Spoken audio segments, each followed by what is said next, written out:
Hello there, I'm Mark. This is Book Ramble, and pleased to have you along. I've said in the past I love this dictionary, Brewer's Dictionary of Phrase and Fable. And it's just got like wonderful phrases and words in here that I think are either lost or they're disappearing. Such as fiddle faddle, to busy oneself with nothing, to dawdle, to talk nonsense.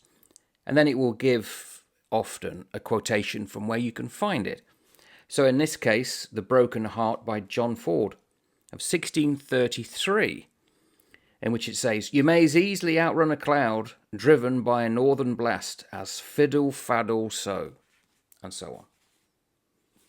What's interesting about the dictionary, Brewers, it's got a name, and I assume it was a brewer who did it. But with the revised edition, somebody would have sat down and done a lot of work to compile that dictionary. We don't often think of that kind of person, do we?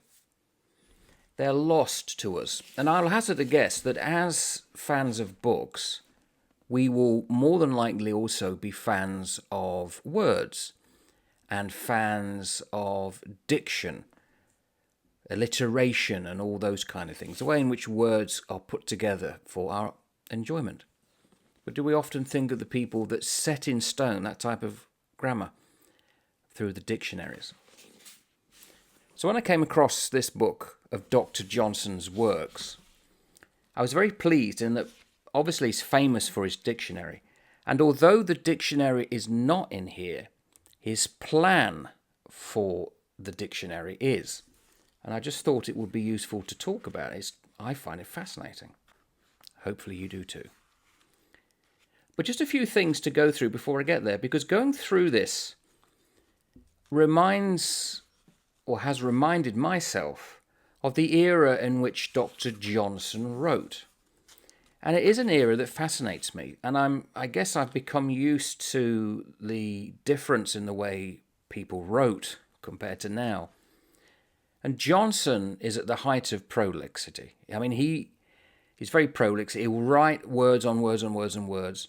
And what he tends to do, he will write something like, mention words like curse and relation, but give them capital letters, make them concrete. It's the form in which he writes. So this is a preface to the translation of Father Lobo's Voyage to Abyssinia, which I have never heard of. But he obviously did a preface to the translation of that. And this is the type of language that Johnson traded in. And I'll just read it out. It's the first paragraph. "The following relation is so curious and entertaining, and the dissertations that accompany it so judicious and instructive, that the translator is confident his attempt stands in need of no apology, whatever censures may fall on the performance." And then you got all those, I hope you can see, all those capital letters. And that's the type of language that he writes in. It's very verbose, often to the point it's difficult to know what he's talking about. So there's a poem here, which I'm desperately trying to find. London, a poem. There you go. And it's in the style of the third satire of Juvenal. But it's just here where I made a note. Over the years, over the centuries now, when you read works from this era, and certainly before, it becomes obvious that the pronunciation isn't as it is now. And certain words definitely have altered their pronunciation. But when you read here, so he's writing this poem in rhyming couplets.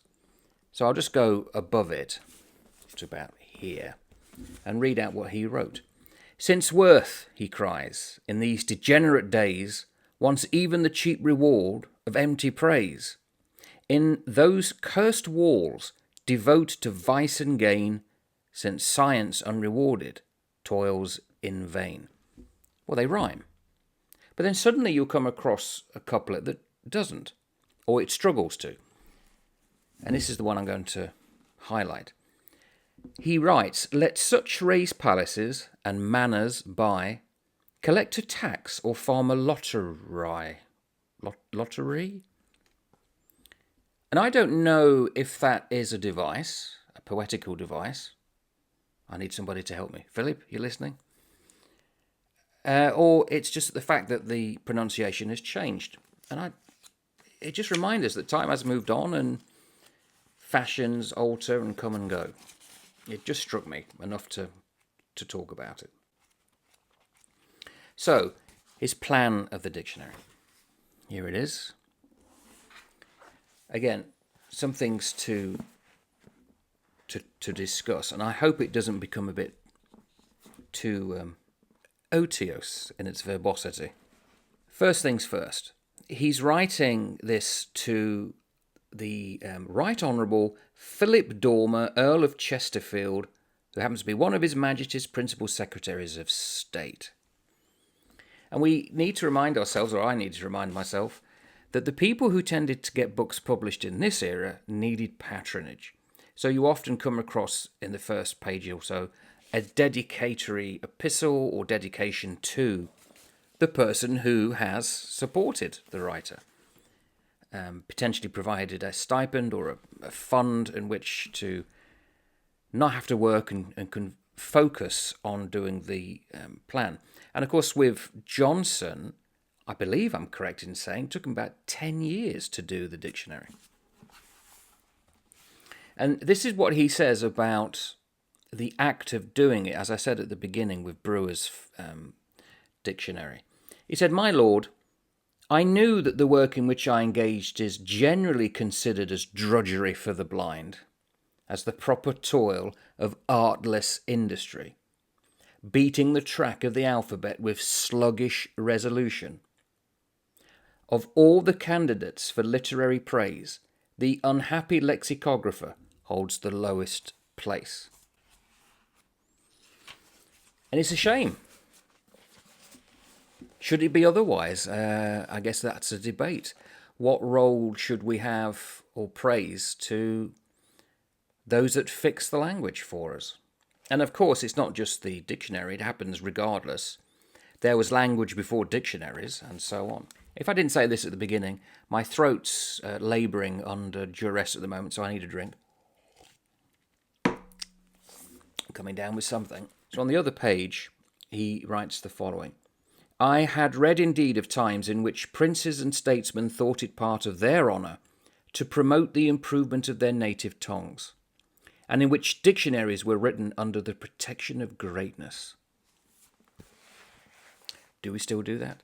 Are there people out there that, I don't know, defend language? No doubt, because there are people who happen to love words as well, so why not? There's an example here of the flowery language that, as I said, Johnson tended to trade in.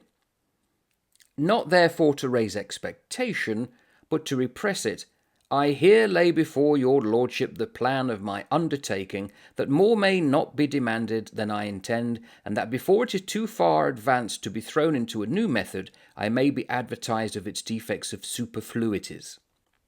Sausages! He lays out in his plan what he intends the dictionary to be, and he admits it's different to others that have been done. He says the chief intent of it is to preserve the purity and ascertain the meaning of our English idiom. Without including the terms of particular professions, it's a pure idea of a grammatical dictionary. He also praises France for having done it previously. But what he says is, he said they rejected at first terms of science in their first essay, but found afterwards a necessity of relaxing the rigour of their determination, permitted them by degrees to settle themselves among the natives. They went too high, and they left out half the language that most people were talking. And because often in dictionaries, well, you do now, but you tended not to get slang or canting words. He says, of such words, however, all are not equally to be considered as parts of our language. For some of them are naturalised and incorporated, but others still continue aliens and are rather auxiliaries than subjects. He's talking about the foreign loanwords, and he gives examples.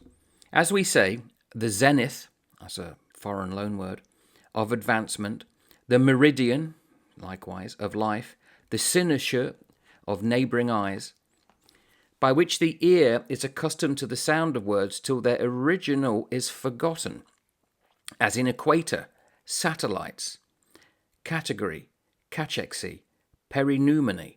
They're all foreign. And in fact, a lot of the words that we now consider today as being of English origin are not. Think of shampoo, sniper. They're both Hindu or Indian words. There is no Hindu language. It's probably Gujarati or Punjabi. He has this nice turn of phrase when he's looking at words. He said, of the state of aliens, in this words, the foreign loan words, he said, some have made no approaches towards assimilation. Some seem necessary to be retained because of the purchase of the dictionary will expect to find them, such as habeas corpus and some other words that are often used in law. So he's setting himself up because his natural bent was to write quite, florid language. He's going to make sure the dictionary is up there, and he's not going to include some of the canting words or the words that were, he thought, too below the language. That's a choice, and we're talking about who decides then what goes into a dictionary, and then is fixed. He even mentions who judges the judge, or the person who decides. And in it, he talks about if you can just see, orthography. When all the words are selected and arranged, the first part of the work to be considered is the orthography. And then he goes on to talk about pronunciation, which I talked about earlier. The want of certain rules for the pronunciation of former ages had made us wholly ignorant of the metrical art of our ancient poets. So again, perhaps even he struggled to think about, well, how do these words actually rhyme now? The words he was using wouldn't have been used in the past, and we probably wouldn't use them now. Then there's etymology or derivation. Where do the words come from? And he said, and I find this interesting, we shall secure our language from being overrun with cant, from being crowded with low terms, the spawn of folly or affectation. And as I said, that's going to cut out probably half, if not more, of the population. Not that they necessarily would have been interested in the dictionary at that time. And so he goes on to phraseology and interpretation. Who shall judge the judges, he asks. And then at the end, he does the usual. This, my lord, is my idea of an English dictionary. A dictionary by which the pronunciation of our language may be fixed and its attainment facilitated, by which its purity may be preserved, its use ascertained, and its duration lengthened. I'm tempted to do the next bit as in the Robbie Coltrane version of Dr. Johnson in Blackadder. Though therefore my performance should fall... No, I'm not going to do it. Though therefore my performance should fall below the excellence of other dictionaries, I may obtain at least the praise of having endeavoured well, nor shall I think it any reproach to my diligence that I have retired without a triumph from a contest with united academies and long successions of learned compilers. My lord, your lordship's most obedient and most humble servant, Samuel Johnson, et al. So there you go. Samuel Johnson's plan of the dictionary. It's definitely of the time. It became famous because of the work and when he did it. Previous dictionaries are now forgotten, perhaps overlooked, apart from those who study such things. But they're very important. They're in the background. And how often do we consider them? Unless it's just for our own amusement. And we are speaking, for instance, not just with the dictionaries, but also the influence of this thing. So this is the third version of the Bible rendered into English. If I remember correctly, I should have looked it up. I think it was Coverdale, Wycliffe, or Tyndale's books before. But this one, the King James Version, was written at the time when the British were starting to go far and wide beyond the shores of old Albion. And they took with them the dictionary and its unique language. And it really radically altered the way in which we speak. There are phrases in here that we now consider to be normal, like swords into plowshares and stuff like that. And we really can't underestimate the effect of the Bible on the English language and the modern English language. And although I'm an atheist, I cannot argue the fact that this, along with the likes of Johnson and other dictionaries, encyclopedias, really are the bedrock of how I'm talking now, and hopefully how you are understanding myself as far as English is concerned. And there will be similar stories to do with the French language and the Spanish and the German, the Russian, and so on. So Dr. Johnson, interesting. Thanks for listening.